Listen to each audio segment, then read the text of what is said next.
How to log in into Citibank online account. Hello guys, this is Atticus and welcome back to another tutorial video. In today's video, I'll teach you guys how you guys can log in into your Citibank account. So before we begin, if you guys are new to our channel, head down below and hit the subscribe button so you don't miss out on our future videos. Now let's begin. First step, open up a web browser. On your web browser, simply search for Citibank login. After you search for that, you'll find Citibank's websites available right here. You can see which bank website is for you.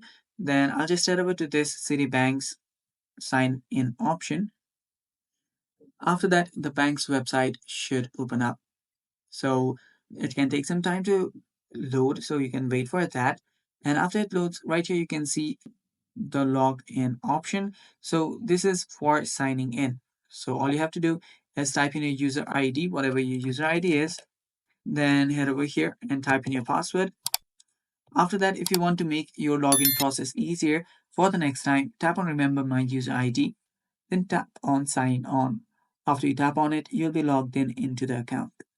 Also, if you've forgotten your user ID or password, you can tap on this and you will be able to recover those. And that's basically it, guys. That's how you do this. Thanks for watching. Stay tuned for more, and bye bye.